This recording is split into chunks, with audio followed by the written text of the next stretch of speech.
afternoon. Good evening. So today we are going to probably look over the suspension stuff. I was going to do this video yesterday, but I was just super lazy. Still kind of recovering from our trip. But we are going to put the car on jack stands today. Kind of take a look at the rear end. To really see what the damage is that we did. And then that's really it. I mean, I don't have too many parts to work on the car right now, but I'm just kind of trying to create a game plan. As you can probably see where I live, I don't have like the best working area here, so usually when I work on the car I have to take it down to San Antonio, which is about 3.5 hours away from here. We have a family, basically my girl's parents, who let me work on the car there sometimes. So I always like to kind of have a game plan before I put the car in the trailer and haul it there, and before I just go there and just take it apart. So yeah, we'll just take a look at things today. So gonna take the hood, or the bumper off rather, just so I can show you guys more of the suspension stuff, kind of show you the angle. So to do that on my Genesis, it's real simple. So take your hood prop, $15 at Tractor Supply.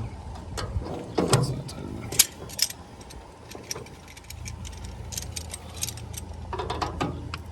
There we go. And then about 6 zip ties that hold this together.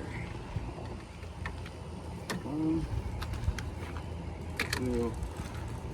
Usually I put zip ties. So one thing I forgot to point out in the last video was actually a couple of like my line. I recorded 2 videos, but I didn't upload the one where I was talking about like the lines, meaning like the sandwich plate here for the oil relocation. So it's just like an Earl's remote mount oil filter. I have the back end of it capped off. Can't really see it too good, but yeah, so it has an in and out on both sides. So if you want to run an oil cooler, right now I just have it as a remote oil filter. Now eventually I will run an oil cooler, but these are 10 AN Mishimoto lines. They go to the sandwich plate. I forgot the name. I will link this guy in the actual description because I forgot the name of the company, but this is his sandwich plate. I had to get 10, I think it's 8 ORB to 10 AN or something, I don't remember, to get these to work. But and then just a glow shift, oil pressure, or yeah, that is oil pressure. And then I have the oil temp sensor for it. The gauges inside up in here. But another thing I did too, some Genesis guys might notice, is I actually did the ABS delete. So I essentially just teed off the front and rear brakes to run independently, and then the actual ABS module that used to be here, I actually just took off the top portion of it and taped it up. I think I have that secured in there, but that way you can reuse your speedo. So if you take this whole module out, then you won't have speedometer. So just a couple things I want to point out. So I just got the car up on a jack, so kind of show you guys like the actual like suspension. So I just jacked it up from the subframe, but it's kind of hard to do because I have the camera turned around. But so basically what I got here is the full part shop super angle kit for the Genesis Coupe. So it comes with lower control arm. You do have to modify your knuckle a little bit. So if anyone's curious, like, it's pretty easy to do, but you basically just chop and shave the knuckle. I did have to shave my ABS sensor, but I didn't use them anyway, so it didn't really matter. But it comes with extended outer tie rods with like a Heim joint, sway bar end links, which were honestly a little complicated to figure out how to put in, but my buddy EB350Z helped me out with that. And then, so yeah, got your basically tension, so tension rod, lower control arm, all that stuff. So this caster, camber, toe, all that stuff.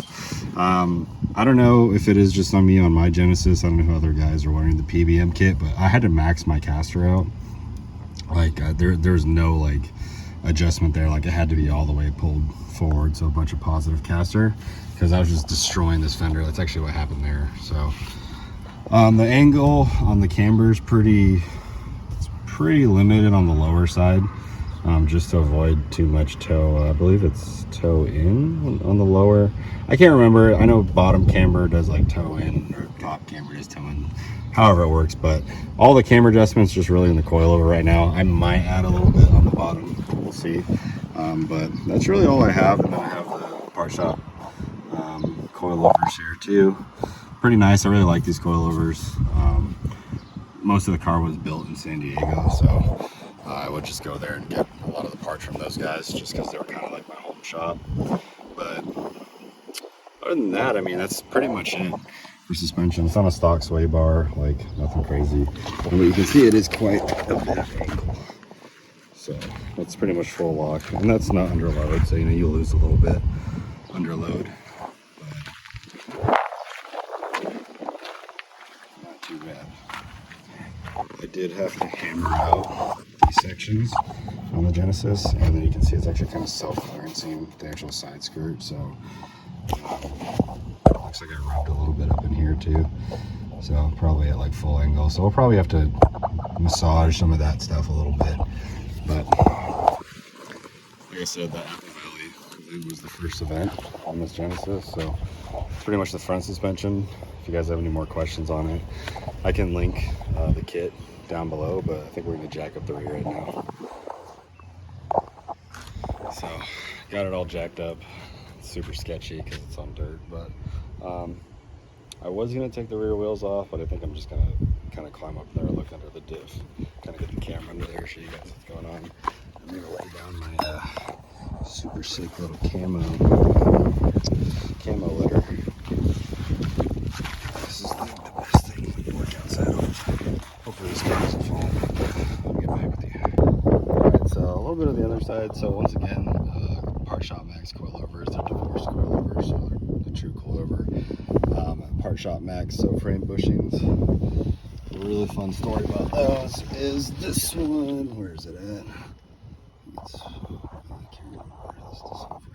Oh yeah, over here. I actually had to drill and tap that one.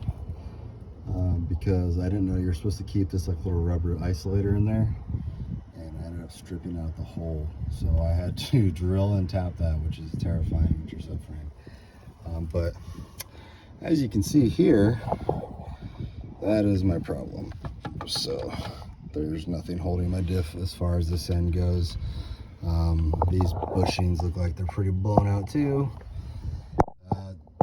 Truth be told, I tried to fill these with window weld before the event because I just didn't have a chance to swap the bushings out, and now it seems that may have been really my bad. So this is what I did to the end of the diff. I can't really see too well, guys, so I hope that's a good view. But somehow it did dent the exhaust somewhere. I did see that, yes. There's a big dent in the exhaust right there. Other than that, everything under here looks pretty good. I might need this new Guibo deal. It feels like that's pretty tore up, so I might have to buy a new one of those. I kind of forgot what that is. I think that's off of a Supra, actually. That actually fits on the Genesis diffs. So I'll have to take that out. I was going to take the diff out, but I honestly don't want to do any of that stuff until I actually have the parts. Just because, honestly, like I said, this isn't the best place to work on the car, and it's better to kind of get like all the parts I need and then head to the place where I can work on it. So, I mean, these things are absolutely thrashed. That's pretty bad. So, and then this diff cover, I don't know if you can see. This is what happens with Genesis diff covers. So this is like a serious problem. I've seen a lot. They just snap there. I think it has to do with them not coming with the 4th factory bushing. As you can see, I kind of manufactured my own bushing here, but it obviously isn't there anymore either. So they both wrote themselves out, which ended up causing the drive shaft to break there. And then somehow, like I said, I think I over revved the motor because I was at like wide open throttle whenever all this stuff broke. And then now I have low compression cylinder 1, so I probably smacked a valve.